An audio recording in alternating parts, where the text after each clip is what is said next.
Plonsky, que depois gostaria que ele falasse até um pouquinho a respeito disso, porque essa é uma das grandes. Ele é um dos maiores brasileiros nessa questão. E espero que ele possa depois falar um pouquinho, né, Guilherme? Um outro ponto que eu queria destacar é a falta de políticas industriais. Os nossos governos, em geral, da América Latina inteira, têm uma certa ojeriza por políticas industriais. Eu acho que aquele período do neoliberalismo e do consenso de Washington gerou uma mentalidade de que o Estado não deve atuar, que o mercado resolve tudo, e por isso o Estado achou que não tem que direcionar a economia. E quando a gente compara e analisa a história dos países asiáticos, principalmente, sem exceção, China, Coreia, Japão, todos países altamente inovadores, a gente verifica que o modelo desses países foi fortemente centrado no papel direcionador do Estado. E nós não temos isso na América Latina inteira. A falta de estímulos para a pequena ou média empresa é um aspecto muito importante. São muito poucos os incentivos que existem para a pequena empresa ser inovadora. Vocês todos sabem que não é fácil a vida da pequena empresa no nosso país e no nosso continente. Ela tem que sobreviver. Se ela não tiver um estímulo muito forte para que ela busque inovação, ela não vai buscar. E esse estímulo não existe. Isso é muito ruim. Por quê? Porque, como eu mostrei há pouco, nós não temos grandes empresas. O número de grandes empresas é muito pequeno. Essas nossas grandes empresas estão nos setores do século XIX que não investem em tecnologia. Então, a saída talvez fosse um modelo como esses países, Itália, Israel, que são países onde as pequenas e médias empresas investem muito em inovação. Mas, justamente para isso, nós precisamos ter estímulos governamentais, financiamentos, isenções fiscais, tributárias, etc. O número 7, a baixa formação de engenheiros, acho que, evidentemente, é um problema seríssimo, né?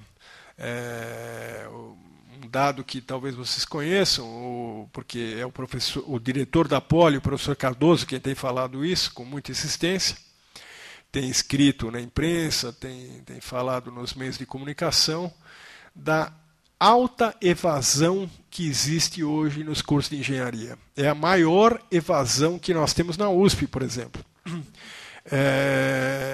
Em média, entram 100 mil estudantes nos cursos de engenharia por ano, mas se formam apenas 30 mil. Quer dizer, é uma evasão enorme. Em boa parte, se deve ao fato de que os estudantes não conseguem acompanhar os cursos, em primeiro lugar, porque tem uma formação muito ruim em ciências exatas nos seus cursos colegial e fundamental. A formação em matemática, ciências, de uma forma geral, é muito fraca no Brasil. Estou falando de Brasil agora, mas isso vale para a América Latina, evidentemente. Além disso, segundo o professor Cardoso, boa parte dos cursos de engenharia são pagos no Brasil, são caros, os estudantes não conseguem pagar porque o curso é em tempo integral e eles têm que trabalhar. E, portanto, eles acabam desistindo. Então, por isso, essa altíssima taxa de evasão. O ponto 8 é um outro ponto grave, que é a falta de importância que nós damos à propriedade intelectual, aos direitos autorais. Quer dizer, nós somos campeões de pirataria, a gente sabe disso, a gente até, de uma certa forma, a nossa cultura, de uma certa forma, valoriza a cópia, e a gente não se preocupa com essa questão de preservar direitos autorais e patentes, etc. Isso não é muito levado em consideração. Então, quando isso não é levado em consideração, os inventores têm poucos estímulos. Porque o inventor, o inovador, ele precisa ter garantia de que aquilo que ele vai inovar vai ser preservado. Senão ele não o faz. É interessante, o ponto 9 eu quero chamar a atenção pelo seguinte. Toda hora, sempre sai alguma pesquisa, e vocês devem ter visto já pesquisa nos jornais, dizendo que o brasileiro é altamente empreendedor. Né?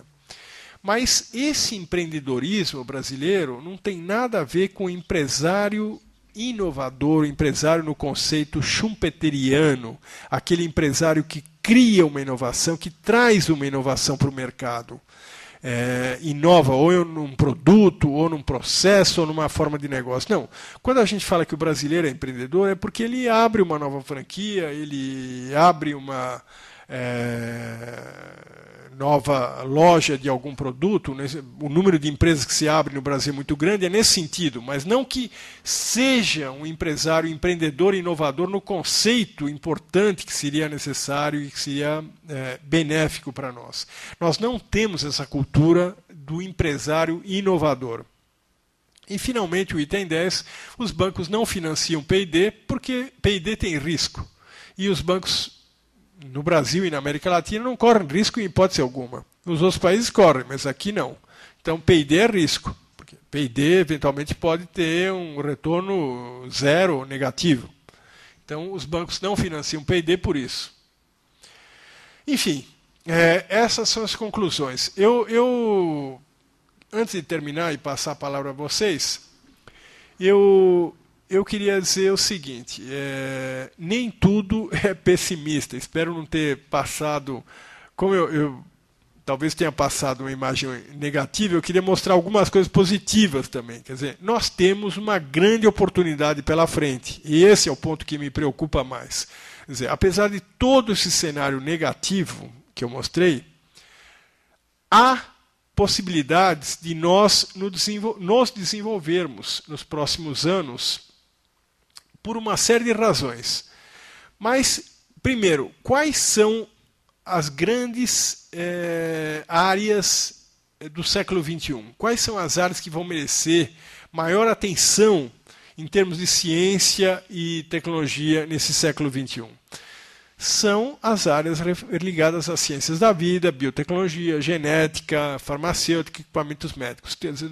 Os especialistas dizem que, assim como o final do século XX e esse comecinho do século XXI se caracteriza por ser a era da tecnologia da informação, tudo girou em torno da tecnologia da informação nesses últimos 40 anos, né? Informática, telecomunicações, hardware, software. E assim como no começo do século XX, tudo girou em torno da indústria do automóvel, agora, nesse meio do século XXI, nos meados do século XXI, o que vai ser importante, a grande onda tecnológica, será a onda da genética, da biotecnologia. Bom, nós temos então a oportunidade, nós temos uma oportunidade muito boa à nossa frente. Por quê? Eu vou mostrar esse mapa aqui, que é a nossa região amazônica. A biotecnologia, a genética, a farmacêutica, elas precisam da biodiversidade. As suas pesquisas são feitas em torno da biodiversidade. É através das plantas, por exemplo, que se obtém os princípios ativos para a grande maioria dos remédios. Hoje, dos 100 remédios mais vendidos no mundo, 75% dos 100 remédios mais vendidos tiveram seus princípios ativos obtidos através de plantas. Bom, 25% da biodiversidade mundial está nessa região, na região amazônica. Até mais do que 25%. 25% é a parte brasileira. Na verdade, 29%, 30% da biodiversidade mundial está na região amazônica. Portanto, nós temos uma riqueza incrível no nosso continente, na América do Sul especialmente, uma riqueza incrível que é a nossa biodiversidade, a partir da qual nós poderíamos tirar muito proveito.